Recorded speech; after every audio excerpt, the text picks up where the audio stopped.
Welcome digital hearing aid centre Delhi. आज मैं आपको सबसे मेन टॉपिक जो हेयरिंग लॉस में सबसे ज़्यादा लॉस होता है उसे सेंसरी न्यूरल हेयरिंग लॉस कहते हैं, उसके बारे में बताऊंगा। वो क्यों होता है, कैसे होता है और उसके लिए क्या किया जा सकता है। तो चैनल को सब्सक्राइब कर दीजिए।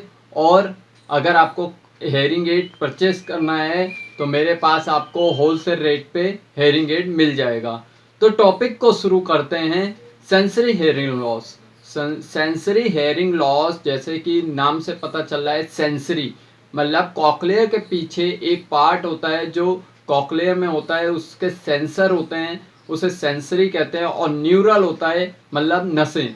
तो सेंसरी हेयरिंग लॉस में क्या होता है कि हमारे कान के 3 पार्ट होते हैं। मैं आपको जैसे दिखाता हूँ, ये outer ear, middle ear and inner ear. Outer ear, middle ear में आपका टेम्पनिंग मेम्ब्रेन मतलब कान का पर्दा और ये तीनों स्टेपस, मिकुलस और एनस नाम की हड्डियां आती हैं। इनर ईयर में आपका कॉकलियर का पार्ट आता है। तो जो सेंसरी न्यूरल हेयरिंग लॉस होता है या SNHL के नाम से भी जानते हैं, वो हेयरिंग लॉस आपके कॉकलियर से संबंधित होता है। इसमें क्या होता है, कॉकलियर में मतलब इनर ईयर में आपके सेंसर होता है जो वीक हो जाते हैं। इसमें 2 नसें होती हैं। न्यूरल में क्या होता है, 2 नसें होती हैं, एक वेस्टिब्युलर, एक एकॉस्टिक नर्व। वेस्टिब्युलर नर्व का काम होता है बैलेंस को बनाना और एकॉस्टिक नर्व का काम होता है आपको ब्रेन तक सिग्नल, वॉइस के सिग्नल को पहुंचाना। तो जब आपकी नसों में, एकॉस्टिक नर्व में और सेंसरी में हेयरिंग का काम नहीं हो पाता तो उसे हेयरिंग लॉस कहते हैं। अब ये कैसे होता है, कई बार बाय बर्थ होता है, मतलब कि जन्म के साथ ही बच्चों को सेंसरी न्यूरल हेयरिंग लॉस हो जाता है। उसके बर्थ के साथ ही बच्चे को सेंसरी न्यूरल हेयरिंग लॉस हो जाता है।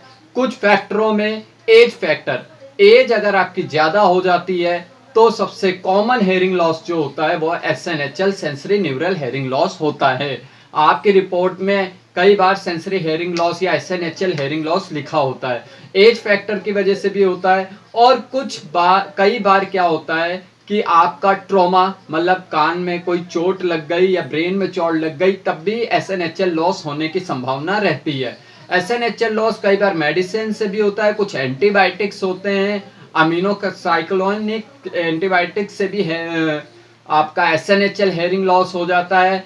और अगर आप ज़्यादा हेडफोन यूज़ करते हैं या ईयरफोन यूज़ करते हैं और आप ज़्यादा सॉन्ग सुनते हैं या ज़्यादा नॉइस वाली जगह पे हैं, शोर शराबे वाली जगह में हैं, तो एकॉस्टिक नर्व और कॉकलियर में इसका ज़्यादा इम्पैक्ट पड़ता है, जिससे कि आपको हेयरिंग लॉस हो सकता है। तो ये कुछ कारण है। जैसे किडनी डिसीज में जो मेडिसिन चलती है या किडनी डिसीज में भी आपको SNHL लॉस होता है। ट्यूबरक्लोसिस में भी SNHL लॉस होने की संभावना रहती है। हार्ट डिसीज की मेडिसिन में भी SNHL लॉस का संभावना रहती है और डायबिटीज में भी रहती है।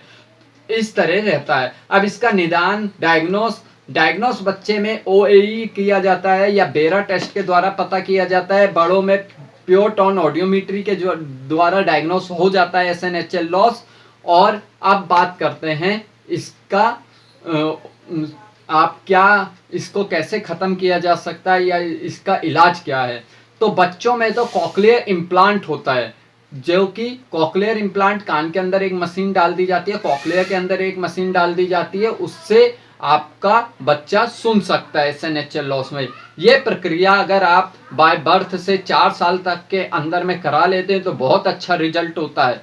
दूसरा, SNHL हेयरिंग लॉस में ज़्यादातर हेयरिंग एड का यूज़ किया जाता है। हेयरिंग एड ही सबसे बेस्ट तरीका है। आप हेयरिंग एड लगा सकते हैं, कान की मशीन लगा के आप अपनी लाइफ को बेटर कर सकते हैं। अगर आपको किसी भी तरह का हेयरिंग एड चाहिए तो मुझसे कांटेक्ट कीजिए। SNHL हेयरिंग लॉस के लिए बहुत प्यारे प्यारे और अच्छे और हाईटेक हेयरिंग एड आते हैं। आप, मेरा नंबर नीचे है, दिल्ली में मेरा क्लिनिक है और होलसेल रेट में आपको हेयरिंग एड मिल जाएगा। Thank you so much. Channel को सब्सक्राइब कीजिए। धन्यवाद।